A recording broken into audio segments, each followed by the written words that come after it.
This is Platemark. My name is Ann Shafer, and I am your host. This is Platemark. My name is Ann Shafer, and I am your host. Platemark is a podcast about prints and the printmaking ecosystem. We're talking about fine art prints, etchings, lithographs, screen prints, woodcuts, and we are talking about the corner of the art world that involves works on paper, prints, and printmaking, but also sometimes we talk about drawing and other things. This is Series 3 of Platemark, in which I'm interviewing people who occupy various roles in the print ecosystem. Today's guest is Andrew Raftery, who holds a really interesting place in the ecosystem, which is multi-pronged. He is a professor at the Rhode Island School of Design. He's taught printmaking there for many years. He's an artist of much renown. He specializes in engraving particularly. And also he's a historian and a materials and techniques guy. So he's deep in research and he knows just about everything. It's fascinating. We talk about recent projects of his that involved wallpaper and how French wallpapers from the 18th century were printed and Chinese hand-painted wallpapers, touching on the fact that, prints are everywhere.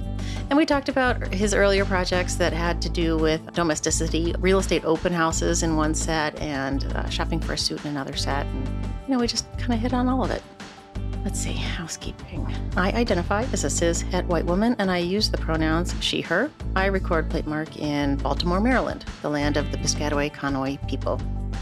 Images Andrew and I talk about will be over in the show notes at platemarkpodcast.com. Also over there, please hit the support and donate button and help me keep the lights on. It's just me over here. All right, let's get rolling. Andrew, it is wonderful to see you. It's been too long. Thanks for coming on Platemark. I'm very glad to be here and to participate in this wonderful program. Oh, well, thanks. It's, as you know, a labor of love. But I feel like it's a great platform for people like you and me and everybody else to share their stories and make it a little less intimidating. And people can get to know you and be like, hey, he does cool work. He's smart as shit. And, all that good stuff. I should go to RISD, Can you introduce yourself for the listeners? Well, Ann, I'm Andrew Raftery, and I'm an artist engraver, and I'm a professor of printmaking at Rhode Island School of Design. Where you've been for a long time, right? Yes, I've been in RISD since winter session 1991. That's quite a while, and I've lived in Providence since that time. Oh my gosh. Where did you grow up? I was born in Goldsboro, North Carolina. My father was in the Air Force, and then he retired when I was pretty young, and he started to work for the government, and so I grew up in Prince George's County, Maryland, in District Heights, right outside of Washington, D.C., which was an amazing place to grow up, with all those museums and everything like that. Did you actually avail yourself of them? Because, my mom dragged us to the Met and stuff, but I can't say that I was an enthusiastic museum goer at that point. Oh, my mother was an artist, and so I can just remember going to the National Gallery for the first time at age 5 and actually being quite overwhelmed by everything. And then going there often and being at the Hirshhorn right when it opened and seeing so much contemporary art at the Corcoran and participating in the Washington Project for the Arts when I was a teenager, going downtown, driving downtown, and just going to the National Collection of Fine Arts, the Portrait Gallery, the National Gallery, and hanging out with friends. It was a fantastic experience. And when I started art school, I remember the first day of class, the teacher showed us all these slides of these different old master artists, and I was the only one who knew all of them. Oh, is that right? Yeah, so I think it was the first time a teacher said, well, maybe you should be an art history major, but not the last. Those quizzes, they gave us a quiz like that when I got to Williams for my master's program. And I must have missed the day we did mannerism because I did not recognize the Madonna of the long neck. But I made it through. Right. Yeah. So you, from an early age, you knew you were going to be an artist. Absolutely. Just very, very young, from the first things I can remember is just doing crafts with my mother. And every season was celebrated with different kind of craft projects. And that was such a great way to learn handwork. But we also did drawing together and occasionally took some classes. And then when I was 11, we were at the Smithsonian, and my aunt bought me a book called Printmaking Without a Press. I still have it. And I was so excited. I went home and I made a woodcut using my wood burning kit. and I Oh printed it with my. brown watercolor. It was of a fish. Oh, And that was it for me with prints. I was so interested in how making a block could enhance my drawing so much. And so my parents got me, the carving set to do linoleum. And, through high school, I probably did 200 linoleum blocks and did all the art for our classes and for our yearbook and things like that in linoleum. what? What? That's a lot. I think I did a linoleum cup in 4th grade, maybe, and it was only one. And I cut my thumb. I still have the scar. Oh, I did cut my thumb the first time. Yeah. And I think I was very pleased my parents let me keep the kit. What do you think it is about printmaking? Because, you said it enhanced your drawing, but it's harder to control, and the lines don't really look like drawn. Like, it's a whole different vocabulary, really. I think that's what really attracted me to it, is that this whole idea of graphic language. And I can remember looking at that book and seeing woodcuts by Leonard Baskin or Ketta Kulvitz and just thinking, wow, that is good stuff. Just to see the power of Baskin, it's just very seductive, and still to young people today, I think his work is so compelling. And it was really looking at those prints that moved me and made me want to try other things. And then I was very interested in pattern design too. And my mother and I did a lot of things with textiles and doing repeat patterns on silk. And we made altar cloths for our church and vestments for priests and things like that, using some of those cloths that I made.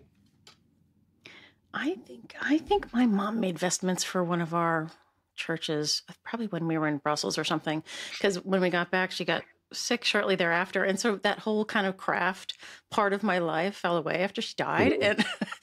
And I hadn't really thought about it till you're talking about how much I miss that. Let's sit down and do a project or something. Like, it just wasn't there anymore. Oh God. Ugh. Well, you're lucky. Yes. To start art school and to do more of a kind of fine arts drawing at Boston University was really hard for me. It was a challenge to do drawing and painting.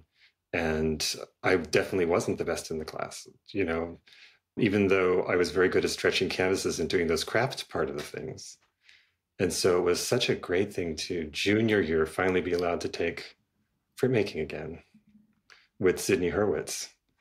And just to, learn etching for the first time and litho. And that's when he individually taught me engraving, because he just thought from the way I worked that it was something that I would really love to do. Yeah. So you're not the first engraver I've talked to. I seem to be attracted to engravers, Andrew. I think you're the third engraver I've had on.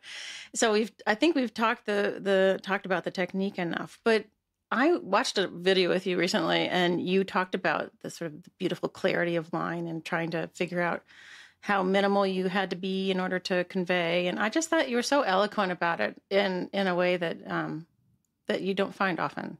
Well, one thing I remember about that time when I was learning engraving is that there were some remarkable shows up in the Boston area. So the Lucas Van Leyden show was up at the MFA, and that was the true revelation, just to see the unbelievable refinement that was possible in engraving. And also during that time, the big Marc Antonio Raimondi show was up at Wellesley College that Ines Shoemaker worked on. And I looked at that catalog so much. I think my first engraving actually copied the hair from one of the figures from Marc Antonio. And the thing that engraving really was, it was the clarity, of course, that was so great, but also you could look at those old prints and completely understand how they were done. Certainly those Marc Antonio and Lucas Van Leyden had incredible skills that I didn't have, but I could follow them line by line and get some idea of how to get there. And that was really interesting because I was a painting major, and painting was much more inscrutable. Looking at Vermeer or artists at the National Gallery of Art, you never can really quite tell how they're done. But to look at an engraving, it actually reveals itself in a way that I find very generous and always pretty wonderful. And the other thing about engraving is that because everything is so dictated by the tools and the way you work, it's so interesting to see how every artist brings something individual to it.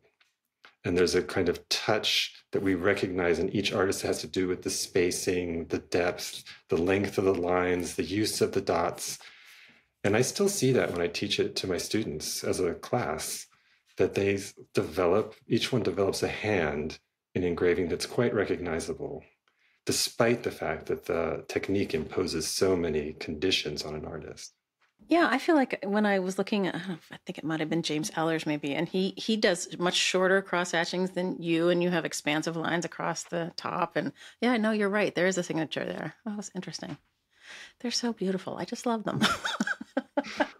Showing my bias here, sorry. But you continue to paint though, right? Like you do parallel practices, it sounds like. Well, after I graduated from BU, I lived at home for 2 years and worked for a defense contractor as a technical illustrator because I was back in the Washington area. What else would you do there? That was an unbelievable education in itself because I finally learned about perspective. And I also learned about what true precision is. Because when you're doing a drawing for an engineer, it really matters whether the line is here or there. And so I think that was a fantastic little adjunct to my education.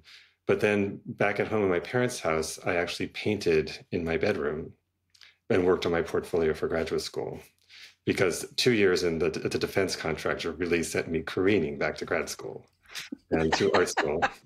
So I started Yale as a painter, but then I walked into the print shop and I bought the biggest copper plate I could find and started an engraving. And of course, that's a terrible thing to do when you're in graduate school because it just takes forever and your teachers are just saying, can you please do something else? And I never did finish that engraving. But what happened was I really was so excited to be back in the print shop. And the person who was actually brought in to be the printmaking student had worked at Universal Limited Art Editions for many years and was just fed up. So he didn't do any prints. And so that's how I really became integrated into being a TA and teaching there and working with their program. Because you had a slacker teacher? Well, I somehow, well, actually, it was the year after Petterdy retired. It was a kind of transitional time for them. Sure. As far as what printmaking was going to be. So you didn't work with Petterdy at all? No, but his legacy was everywhere in the shops. Yeah. I do love his prints, I confess. So beautiful. So Yale was transformative? In so many ways. One thing was that I had so much access to works of art. So, the class I loved, my first year I took History of British Painting at the Yale Center for British Art with Duncan Robinson. And I wrote my paper on John Raphael Smith's mezzotints after Reynolds. And then my second year, I took History of Prints with Richard Field. And that was an unbelievable thing because every Friday for the seminar part, he would come out with 25 boxes and interrogate us about them. You're kidding. Absolutely. And you couldn't just say, oh, I like it. You had to talk about it critically. And it completely changed the way that I think about works of art, about looking into works of art and thinking about them, was thanks to Dick Field. And I just loved that class. And then the other thing that was kind of amazing is that at that time at Sterling Memorial Library, about 300 years of books circulated. And so I had Gordon Ray's bibliography, the French illustrated prints books, and I just went through the card catalog, and 60% of those books were on the stacks circulating. Oh my God. Including things like Voyage Romantique, that incredible, multi-volume set of those gigantic lithographs of scenes of France. And what better way to learn about lithography than to look at all that stuff? But Andrew, how did you know what you were looking for? I mean, I know you had History of Prints with Dick Field, but I'm pretty sure he didn't go into, Voyage Romantique. Oh, well, I think with Dick Field, I wrote my paper on Moreau le Jeune, and he didn't think Moreau le Jeune was really an artist because he was, at that point, very much against reproductive prints, and I was very interested in reproductive prints. But right. I think part of being an artist and being inquisitive is that you know where to look between the cracks to find the things you need to know. And the whole idea of browsing in stacks is kind of the metaphor for that. You just pick up these Yes. tiny facts, you see a tiny illustration of something, and then you find out a little bit more about it. And that's how I do everything, even now.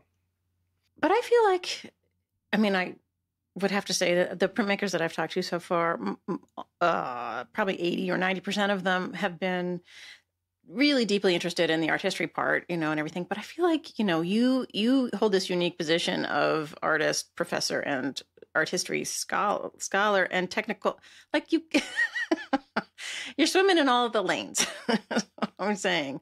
Like you have a deep knowledge in all of the pieces that all come together in these works. Well, the thing I've learned is that I can add new knowledge to art history if I use my studio tools and methods in order to find out things that I want to know.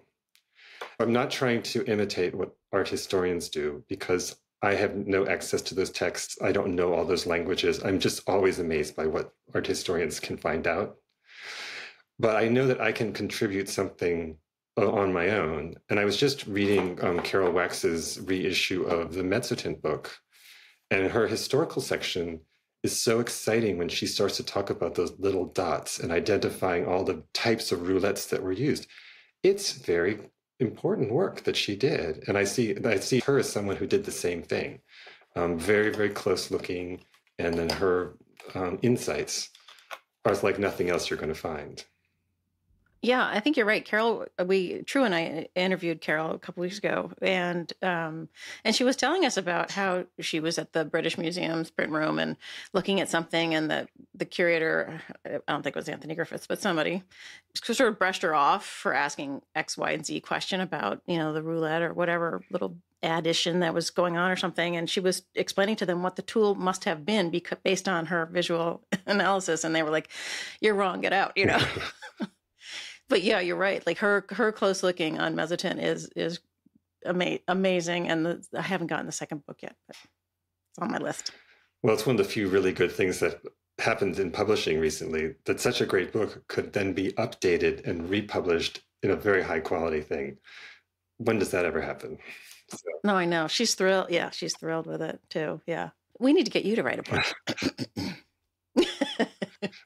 I don't know. Every author I know describes it as a very painful experience. I know. It's true.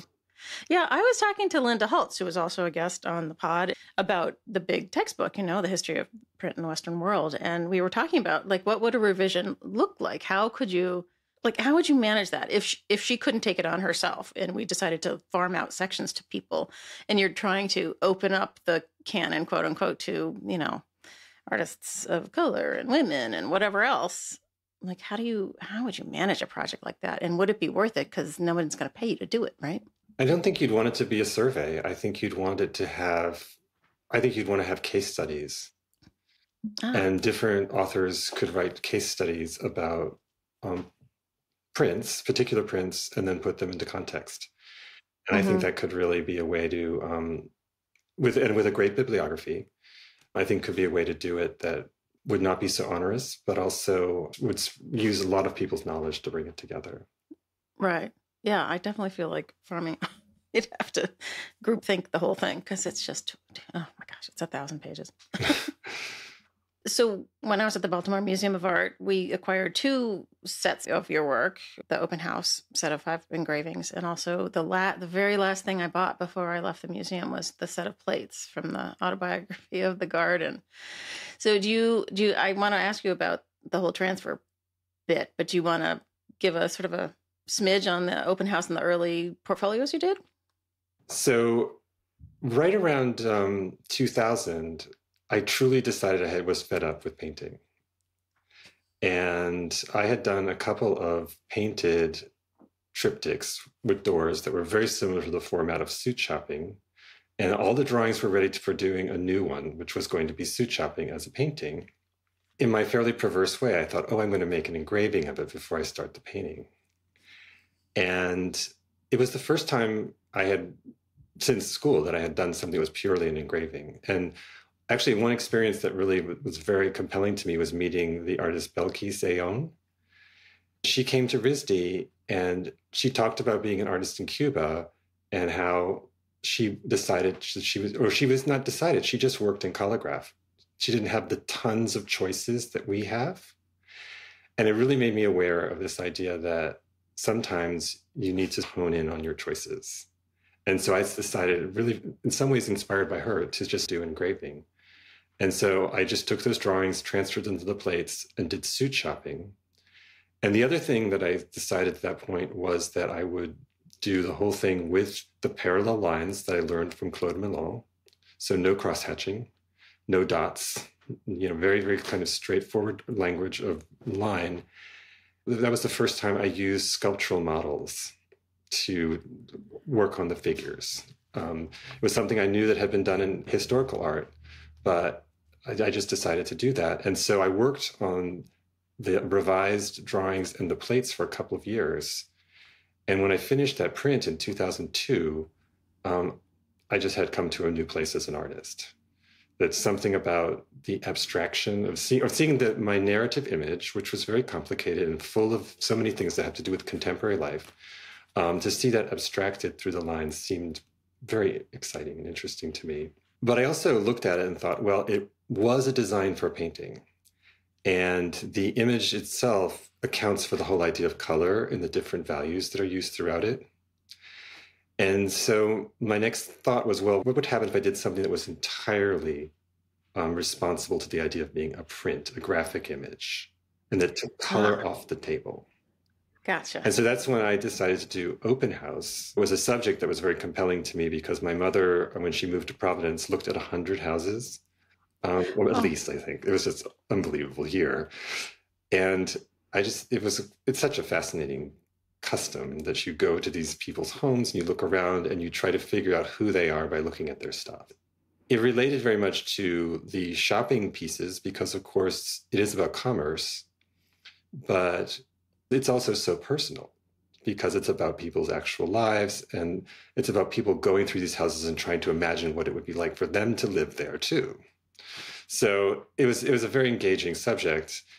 In this case, I decided to go pretty far with the model. So I built both stories of the house out of foam core, and I did all the figures nude, and I made the furniture out of foam core, and that was my drawing process. And then I would slowly do research, visiting people's homes to look for architectural ornaments, sketching furniture at Design Within Reach, doing some online research, and then I actually purchased a lot of the clothing and the shoes just to get them right. So those kind of details were very important to me. And then I just started to work on the plates, and each plate would take several months. And it was just this kind of gigantic adventure to get through. And I had the show in 2008. So that's when the portfolio came out. And the show opened in October, right as everything crashed, including the real estate crash, which it was interesting, to say the least, because I hadn't obviously predicted that. But I think it's amazing that something that was done with such an ancient technique and was so esoteric in its own way would suddenly be so relevant in the news. But relevant in many of our lives. Not everyone's lucky enough to ever be able to purchase a house, of course, but it is once you've gone on one of those open houses, like I look at your prints and I can feel every last inch of the place, it's such a peculiar experience. You're absolutely right. And I was also, of course, commenting on generational experience. So somebody who came of age in the 80s and thinking about postmodern culture and design. And those people have all those objects from the 80s, Michael Graves things and that sort of thing, and the big Mapplethorpe photogravure. That was part of it. And then I definitely wanted to show different interpretations of what it means to be a family.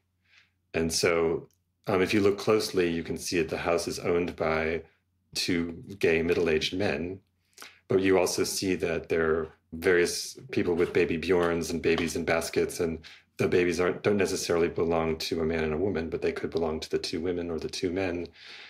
And that was just a different idea of family at a time when, gay marriage wasn't, I don't think I even imagined or believed that it could ever happen.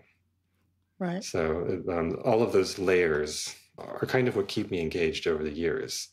When people say, how could you stand working on something for that long? There's so much that emerges from that process as far as the subjects. Well, yeah, and I wonder if people catch all of the various layers, because there's the art history and the design parts, and then the family dynamics, and and the views out the windows. I mean, there's just so much in there. It's you can look at them forever and miss something.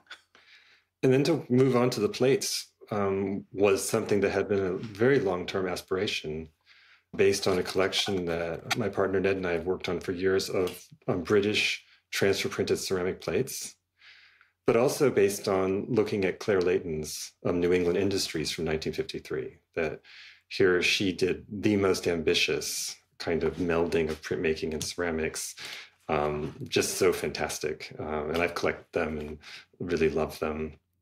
So that was something that I want to do, but it took me a while to find the subject. My initial thought was that if in open house, we can actually tell the identity of the people who live in the house by looking at their stuff. My question was, can you tell the identity of a gardener by looking at the created landscape? What does that landscape tell us about ourselves or about the person who does it?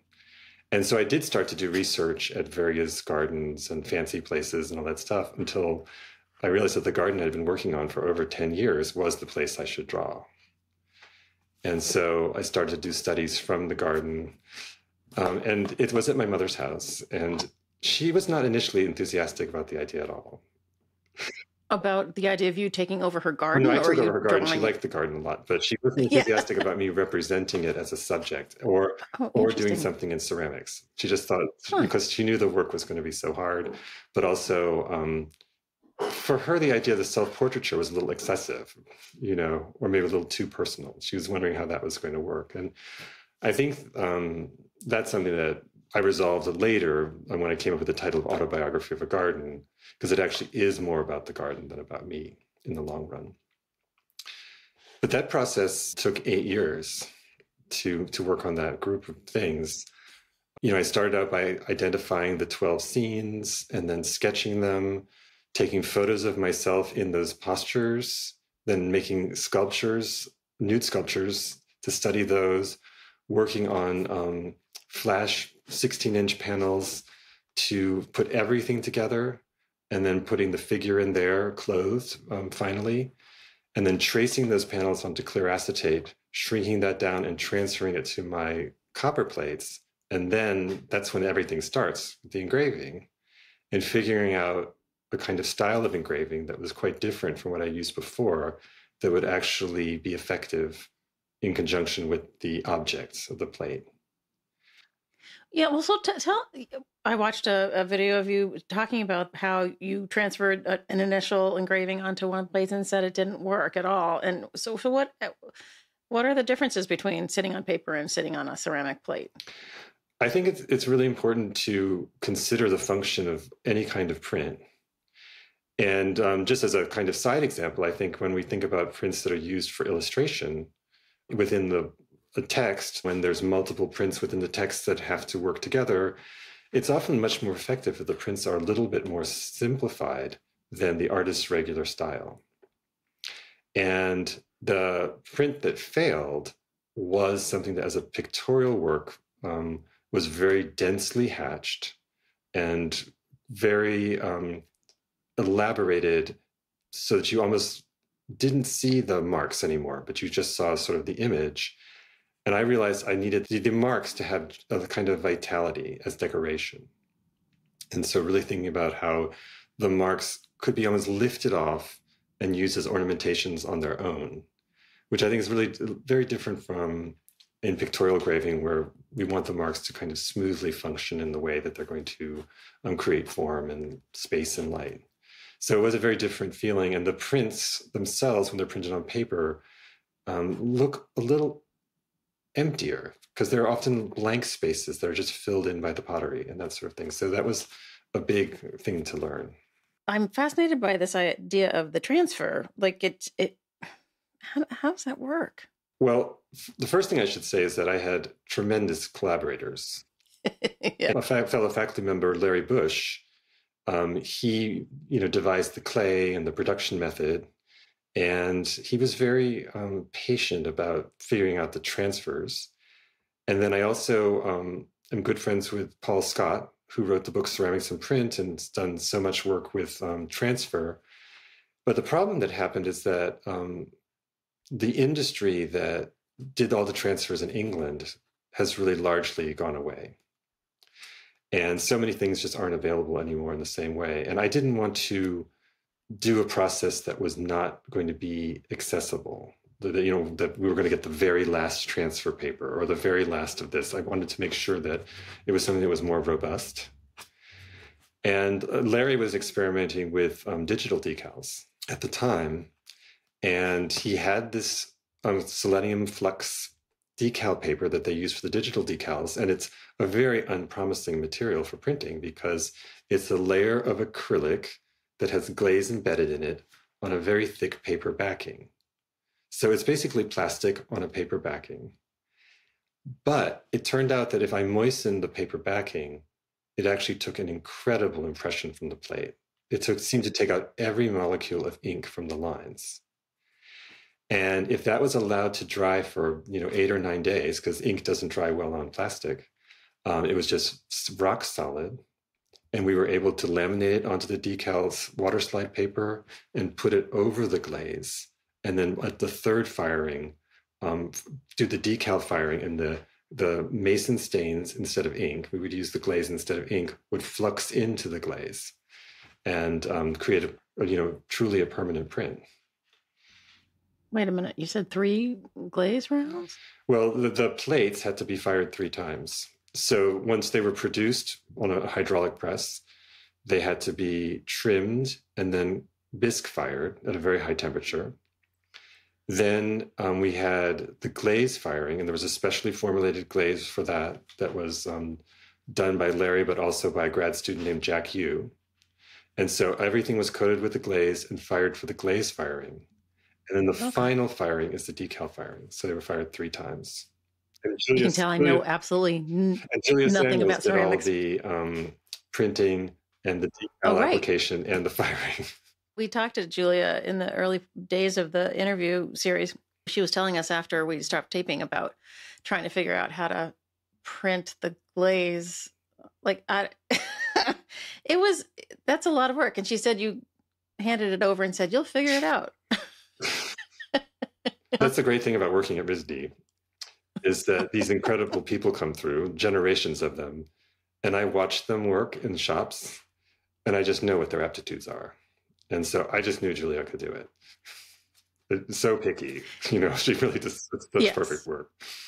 Yeah. Wait, so describe her part in the project. So I had figured out the actual transfer process and how to make the ink and everything like that. But Julia just took on the production.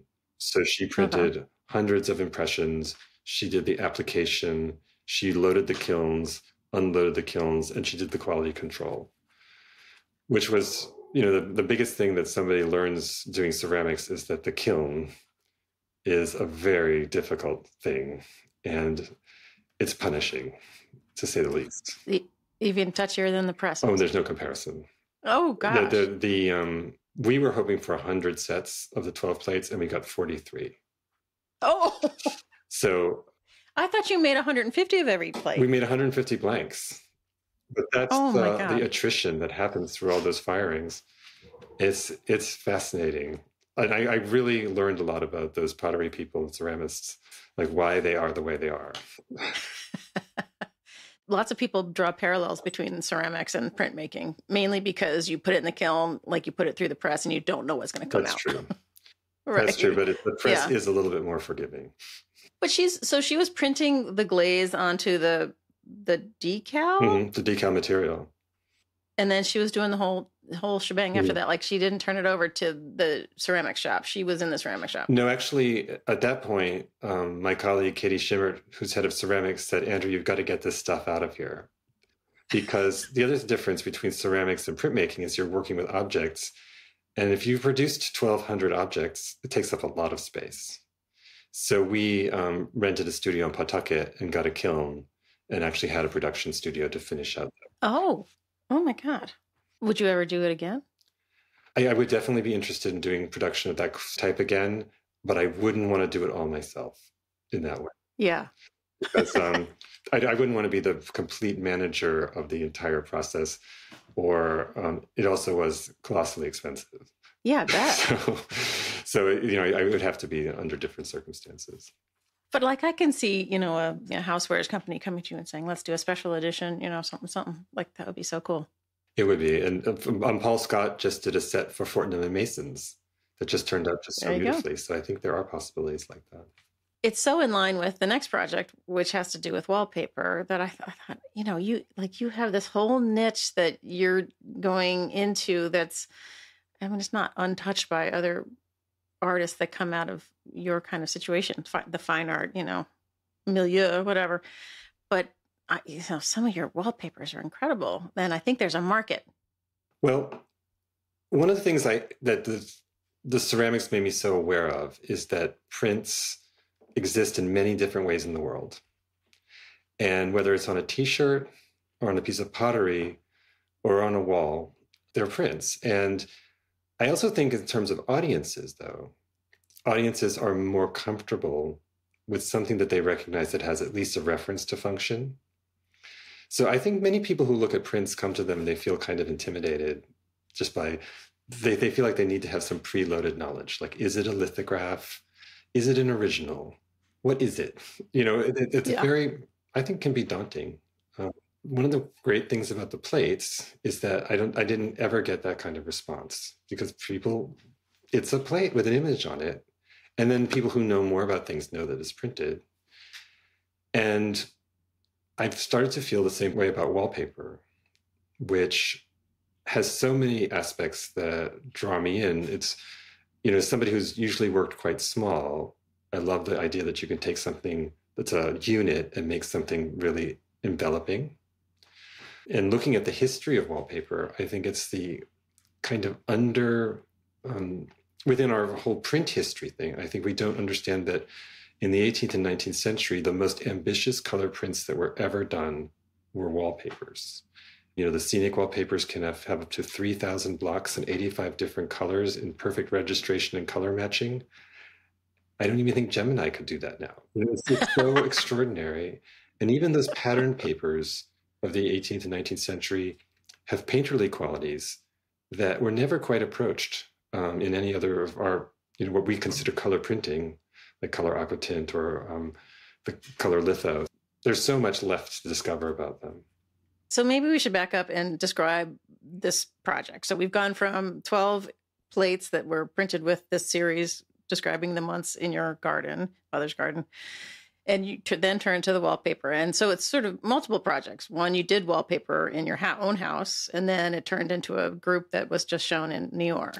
No? The origin came in the show with the plates. I really thought that in that kind of white box gallery, that the plates were just going to look really small and just not have an impact in the room. So I thought I would make a pattern wallpaper for the background. And I'd never done it before, but I knew about these French wallpapers of the 18th century called dominoes that were letterpress printed and put up in single sheets. So I went ahead like single letter size sheets. People would buy them 9 by 12 sheets. People would buy them from a stationer. They were printed in letterpress. They might have had stencil colors, and that was in the 1720s or 30s a way to do a small room or a cabinet or something like that. So it's really an early form of wallpaper. And so I decided to do it, and I worked with Amber Heaton and Amanda Thackeray, and we printed them on the Vandercook at RISD. And I installed it at the show, and it was very interesting to me because, of course, they were prints. And then also, being here at RISD in the environment of the textile design, I realized that my approach to pattern was very different from a textile designer's approach to pattern. That I had a very different idea of graphic language and certain ideas about clarity. And also, I didn't mind the stripes. Like, they have all these rules that they'll avoid. And I was kind of breaking a lot of their design rules, I would say. I realized that there was something different that I could offer as a printmaker. And then the show came down. But wait, when we bought the set, you could get wallpaper with Yes, and it, many collectors did. but wasn't it a digital file that you could get printed? No. We always provided the sheets, Okay. the letterpress printed sheets. Okay. I felt that was very important to see it in ink as opposed to digitally. Yeah, no, I And agree. those No, beautiful jewel tone colors that we have in those oil-based inks are yeah. incredible. Yeah, no, it was beautiful wallpaper. So the show came down 3 days before Donald Trump was elected. And I think for everybody, that was a huge now what moment, right? Yep. Okay, what do we do now? So I started to do patterns. And I felt like I still had some work from the autobiography of a garden with some of the studies I had done of the plants and that sort of thing. And so I started to make these patterns, and they turned out to be these seasonal patterns. And I started working with Dan Wood of DWRI Letterpress, and so incredible as a collaborator because I could really push him to do these blends and these different layers and 8 colors and the perfect registration and all that sort of stuff. He just relished the challenges and bigger size, all that kind of stuff, and really fun to work with. And so I did the 4 pattern wallpapers. And then Ned and I moved to this house on College Hill in Providence that had 4 bedrooms upstairs. And I had the papers ready, and I installed them in the bedrooms. Wait a minute. You made the wallpapers without a plan for where they were going to go? You're kidding. No, I had no idea where they were going to go. I felt so compelled to make those patterns because pattern making is so interesting. You can't really come up with an absolutely original structure or pattern structure because they're so embedded in global culture. That's kind of wonderful. And then you can add your own motifs and graphic language and sensibility and really make it your own. And that's something that just kept me going. So when you talk about starting to make these patterns in the wake of the Trump election, are you drawing and then are you going to the computer and making the repeats there? Or how are you doing it? All by hand. I draw it all by hand, then do some photocopying and sort of check it out. And then because repeats are not easy. No, they're fascinating, but not easy at all. Especially very small repeats. So and I would do photocopies and just stick them up on the wall and identify the flaws, rework them. And some of the patterns took 10 or 12 iterations before I would actually get to where I wanted to go and start cutting the ruby liths that then Dan would use to expose the polymer plates that we'd use to make the prints.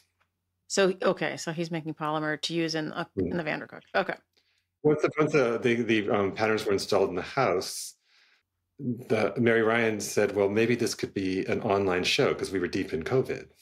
And so in order to make it into a show, I created one more pattern for the house, which is the one with the lichens, ferns, and mosses for the stairwell. And so that's kind of was its first public exposure when we had that online show. Wait, so before you go any farther, when you guys were doing the printing, were you doing it on rolls or are we doing sheets that are... It's absolutely sheets. I'm installing this pattern at a house in Providence this week, and you can see it's just sheets. Oh my God. And so they don't come in rolls, they just come in piles, and then they're applied to the wall with wheat starch. Okay. And is the paper specially sized and stuff or something? It's a fantastic paper. It's called Crane's Lettre Pearl. So it's an all cotton paper that has a very special kind of sizing made for letterpress. And I just find it's very responsive to the wheat starch. And I think it's probably a very, very permanent paper. You know, it's just made from cotton linters. So I've enjoyed using it so much. And you're using oil-based inks, I guess? Yes. Okay. Huh. Wow. Are you the installer of said wallpaper? Yes, I am. So, and I've actually, in order to learn how to install it, I got some trade school manuals from the 1920s. A gosh. books that had all the recipes for the wheat starch and then the instructions and just ideas about how the paper has to relax and how long you have to wait before you put the rollers on it. It was really very helpful. So describe the process that you brush the wheat paste on the back, and that can't be it. You can't just like stick it up. Something happens to the paper, and what's the process? So I cook up the wheat paste the night before, and so let it sit so its stickiness develops. And then I dilute it to a brushable consistency. And then I just brush it on the back of the paper, let it sit for 2 minutes, and the paper swells and relaxes, but the glue doesn't go through the paper. Then I usually give it one more brush, and then I'm ready to just stick it up on the wall. And then once it's on the wall, I line the pattern up, and then I just lightly brush it with a big dry paintbrush. And then I do the next sheet and the next sheet. And then I wait 20 minutes to a half an hour, and I can go over it with a rubber roller and make sure it's completely applied.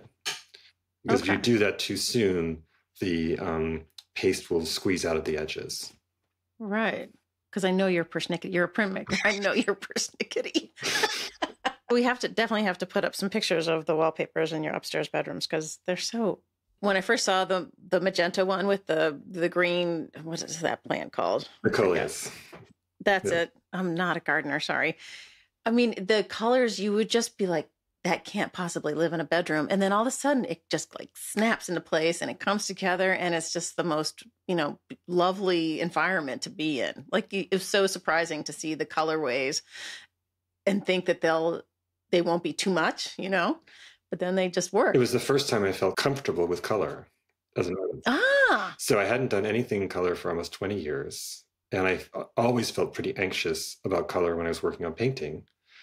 And somehow, just by pulling it apart and dealing with the color in a more decorative way, it really worked for me. I'm fascinated by this because I imagine that artists get nervous about things, but color isn't something that I imagine people get nervous about. But if you're a printmaker and you're an engraver working in black and white, I imagine that might be a thing. Well, I mean, that's what came to bear in my most recent work. So I've worked on a set of 10 watercolors showing historic interiors with installed French scenic papers and Chinese hand-painted papers. And they went through my typical process. I would go to these homes or places like Winterthur and draw. I would come back, and using the photographs that I had in my sketches, I would assemble the whole thing with the perspective and all the details as a graphite drawing. I traced that onto clear acetate and made it into a photolitho, just the outlines. Wow. What? And then I printed that onto my watercolor paper.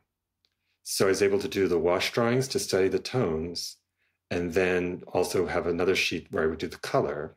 And then for the watercolors, the outlines were very, very pale. And sometimes they were even printed in a color ink, like brown or blue. And then I would actually use ink washes, very pale, and build up all the volumes and shadows. It was only at the last stage that I would actually glaze with transparent watercolor. So I wasn't really doing much of the modeling with the watercolor. I was just actually applying transparent layers of color to get the final effect. Your process kills me. So the lithographs, the repeatable form of the room is what you were after, so that you could do trials of the watercolor. And then in the end, the final watercolor that was on the wall at the Mary Bryan Gallery had lithograph under it, or no? Yes, it did. It did. It had lithograph that had a ink wash monochrome and then glazed with the watercolor. And that is a technique I learned from 18th century watercolors, and the early watercolors by Turner even had a kind of monochrome base that then were very lightly tinted. Wow. So wait, so the ink, I think this is a question that the listeners are probably like, wait, somebody help me understand the difference between a translucent ink wash and a watercolor. It's just is it the binder, or it's not the pigment is the difference? It's the binder. The ink wash is done with what we call India ink. So that is the ink that dries waterproof because it has some sort of shellac soaps in the formulation. And so one of the great advantages of using the ink wash under the watercolor is that the ink wash will not redissolve. So that's why instead of, I could have used an ivory black watercolor, but that would have sullied the transparent colors. But the ink wash just stays where it is. Gotcha. Brilliant. Huh. And the point of the lithograph was that instead of having to redo that graphite drawing, which took 3 or 4 weeks to figure out all the perspective and the details each time and kind of messing up the paper, I could actually have that on there very pale as a guide without having the paper be so scored by all the graphite lines and everything like that. And who printed the litho part? Oh, I did that. Mr. Man of 1,000 talents. So how did the show go? It was good. I think part of the project had to do with being in those incredible rooms and seeing those spaces and trying to find out ways of bringing the contemporary world and those historic spaces together. There was also really quite a bit of contemplation about the colonialist subject matter of many of those wallpapers. And I think very important for me coming to terms with how we deal with historical legacies. With every kind of decorative art object that we see, it has all these implications that were always there, but we are much more aware of them now. I mean, even as we saw in the response to the Vermeer show in Amsterdam, some of the responses really had to point out the questions of Dutch culture during Vermeer's time. And so I'm really interested in this idea that we, especially living in a place like Providence, that we live in the midst of so much history, and we have to reckon with it in so many ways and also use it constructively. So that was part of what I was trying to do in that project. But also there's this really fascinating, I'm not really sure what it means yet. Give me a sec. But that you turned back to painting in order to describe, the whole thing is not about the wallpaper, but this printed thing on the wall, I think it's this fascinating transition from one medium to the next medium, to the next medium, to the next medium, which I really love. I'm not sure what it means yet. Well, I've thought about it because clearly the French wallpapers are prints. And that's part of what really attracted me to them, is that I think they're the most amazing color prints ever done. And those are those big mural ones? Mural ones. And can you describe how those are made? They were almost like a Hollywood movie in the way that they were made. So a manufacturer would have to come up with a subject that could be very acceptable to a large audience, because they had to make a lot of them in order to make it worthwhile, and sell a lot of them to make it worthwhile. But the subject also had to lend itself to being a panoramic thing, like going all the way around the room. There's probably a committee that decided on that. And then a designer would take on the subject and take all of these various print sources, like scrapbooking everything, and whether it was India or Italy or whatever, and then put it all together as this design that could go around an entire room, but also be appropriate and adaptable to many different kinds of rooms. So that took a great deal of knowledge and skill to do the design. And the designs were painted as full color paintings in distemper. So that's that glue-based paint that's used often for scenic painting. Those were cut apart and given to the people who did the transfers to the blocks. And so they had these pearwood blocks. And when we think about color printing in the way that most of us learned how to do it, we think about every block is going to be exactly the same size. But they had little blocks for the figures and big blocks for the trees. So they had this whole registration system to do these various kinds of blocks. And there is a manufacturer that still does it. It's called Zuber. And there's a very good video online of them doing some of the printing. It's usually blurry when you see it, but it's quite fascinating. It's Zuber. I do recommend that to understand it. And so the prints were printed in distemper. So there were opaque colors that were then layered on, very much like the kind of painting that the original artist had done. But the whole design was usually between 25 and 35 strips that then would be applied to the walls of a room.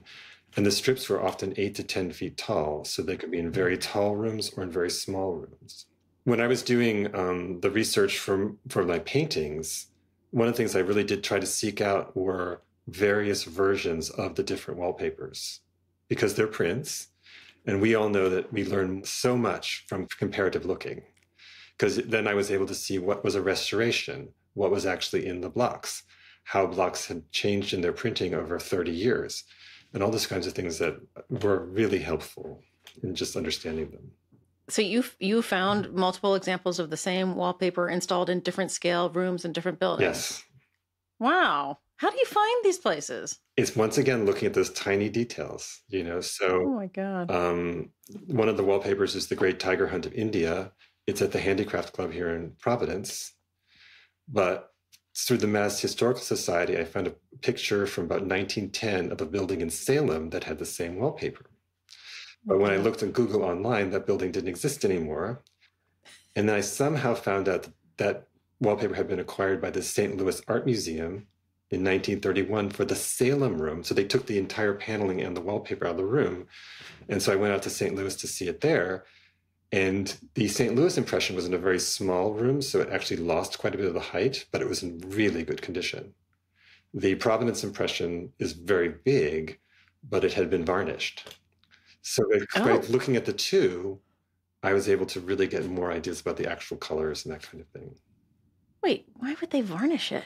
Well, it's a work on paper, very vulnerable, and anything can happen in 200 years as people try to take care of a wallpaper. It also had been moved. When we think about a print that exists completely exposed for 200 years, the fact that they survive it all is quite remarkable. Are those surfaces like the one that's in the White House? I forget which one that is. That's used in North America. It looks like, it looks like big, it almost looks like a screen print because there's these big flat color shapes and stuff. And I, in my mind, I'm thinking, if I went up and scratched it, would it act like a screen print and just be completely marred for the rest of its career? I think the distemper is pretty resilient. That paper came from a house in Maryland that was being demolished right when Jacqueline Kennedy was doing the decor. So it was removed from that house. They brought technicians from France to install it in the White House. And then I believe it has been largely in-painted.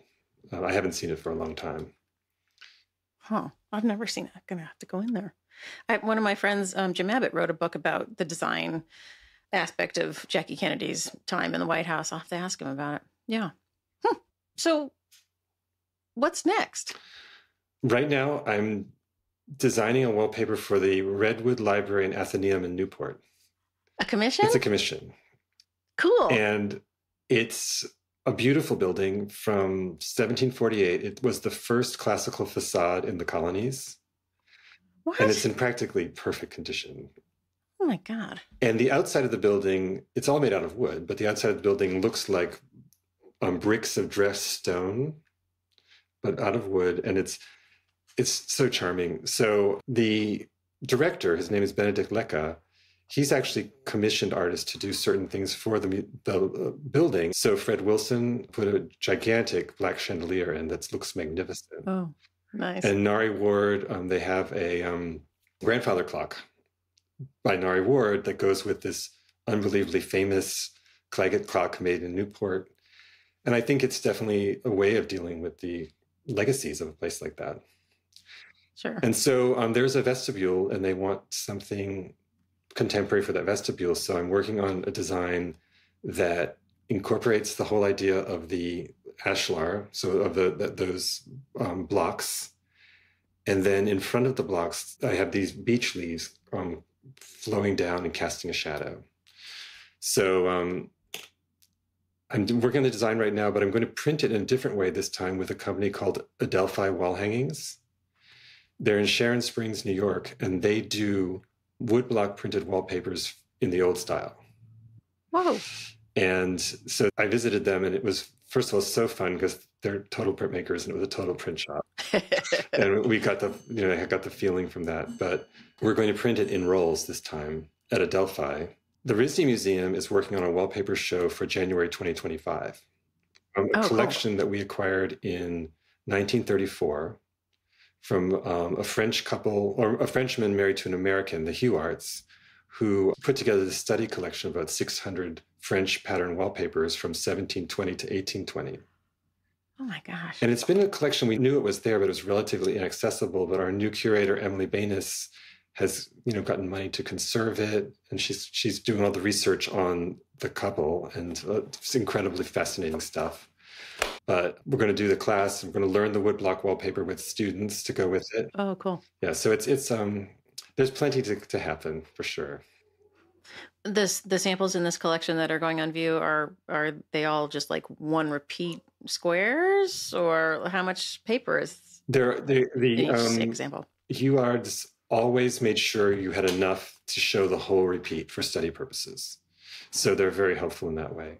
Some of them are pretty big, friezes and things like that, or figural elements that are full-sized.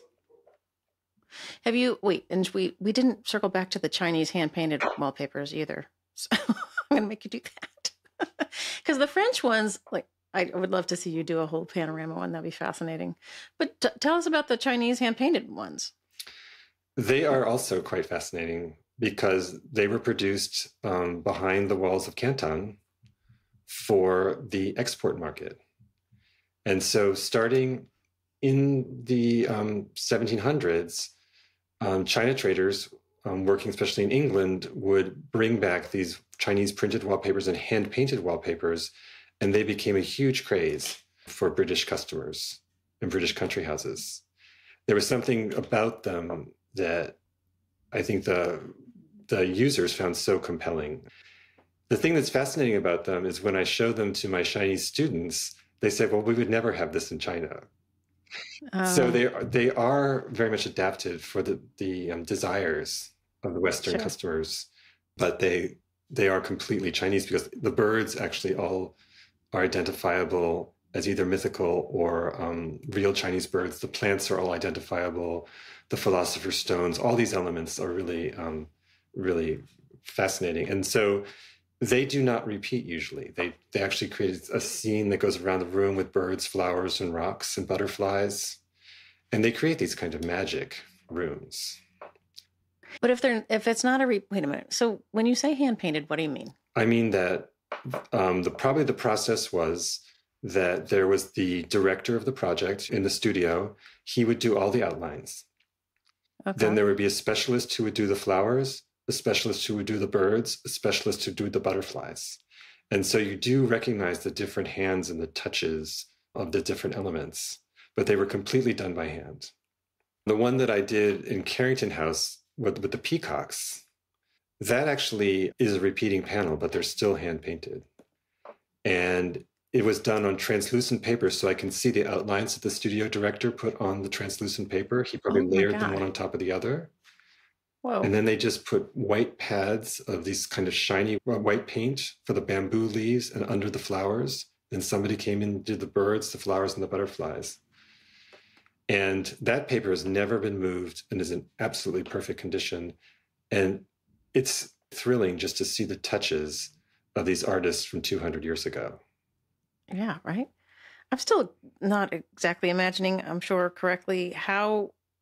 So they had long tables, and the bird person would go down and do all of the birds along the strip and then move on to the next strip and on and on and on. Right. Oh my God. They were very special, and they were never really common, and they were extremely expensive. They must have been exceedingly expensive. Where's the Carrington House? It's in Providence, very close by. Edward Carrington was the U.S. consul in Canton until 1816. So he had access to a lot of amazing stuff. Huh. That's crazy. I love wallpaper, but I've never been patient enough to try and install it in any house that I've ever been working on, just because it seems like a lot of work. But I do love a good pattern, I have to say. What do you think it is about pattern? And it's just a sort of sense of order, or? I think it's more a sense of transformation. It really, especially with my sense, the patterns I want to do are actually quite spatial. So they have a kind of implied depth, which is very different maybe from what a professional wallpaper designer might do. But I like to have a sense of low relief or distance or in focus and out of focus, those kinds of things that we know from prints. I think that once you put something like that up on the wall, you've completely changed the feeling and the scale of the room and anything that goes into it and the people who are in the room. So it can make a tiny room feel larger because you feel like you can go through the lattice work Right. on the stairwell. And yeah. Huh. As you said, print shows up everywhere. I think our listeners are going to be like, wait a minute, I never thought about wallpaper before. Well, it's the one thing I didn't get to answer, or I somehow got sidelined on, was the whole idea of the why the watercolors. Ah, yes, thank you. When I did the first one, when I was on that fellowship at Winterthur, I just never thought that it was going to be an exhibition or that I would do any more. It was a little bit like doing the wallpaper patterns. But one thing I noticed is that by doing the whole room in watercolor, I actually could bring that fictive world of views of Italy or whatever the wallpaper was and make it actually in line with the depicted world of the actual people and the room. And it brought them closer together. And so they blend in a way. That was the main effect that I was trying to get. Huh. And I also tried to use the perspectival structures of the wallpaper and the horizon lines as I cast the perspective for the rooms too. So that would bring them together in another way. But why not do it in oils or whatever your early painting guise was? I think working with the watercolors and working with that way of layering was much closer to what we might do in color printing. I think having that, breaking down the process actually made me much more comfortable with using color and with developing it in a way that I don't think I would have if I was mixing the colors in oil painting or trying to figure out glazing in oil painting in the same way. Right. And I also love the fact that the watercolors are so high key. They don't have dark darks. They really are bright. Yeah, for sure. Huh. Did you sell out? Yes. I did? think so, yeah. Oh, that's awesome. Congratulations. They found good homes, I think, so. I hope so. The only downside is then you don't have one anymore for you. That is so true. I have to say, as opposed to having a print exhibition, it is a little sad that, I won't have them. But fortunately, I know some of the people who will be living with them, so I think I can visit them now. Yes. That's great. Congratulations. Thank you. Yeah. All right. So you just turned 60, right? 61. 61. Do you feel like retirement from RISD will happen? You feel like you're going to be there for a long time? Or do you see a time when you're just solely working on your own art output? I mean, not that we don't have to tell them. Nobody telling RISD anything. No. And I was on sabbatical all of 2022. And so I do sort of see a kind of maybe the next time I go on sabbatical, and then I could consider giving back a year. But you can't wait for something like that. You just have to keep on doing your work. So I'm actually department head right now. Oh boy! With some amazing new colleagues, and really quite happy.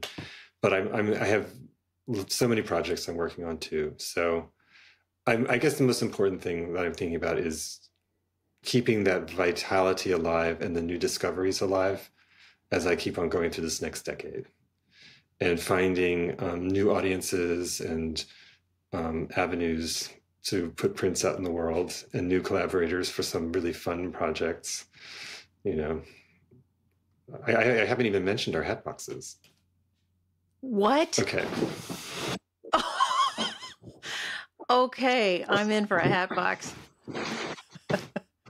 Okay, all right. So, oh boy. So Winterthur is doing a show called Transformations that opens next summer, and they wanted me to do something for the show, and I didn't think the watercolors were the right thing for them. I just wanted to. I felt it had to be more closely aligned to their collections.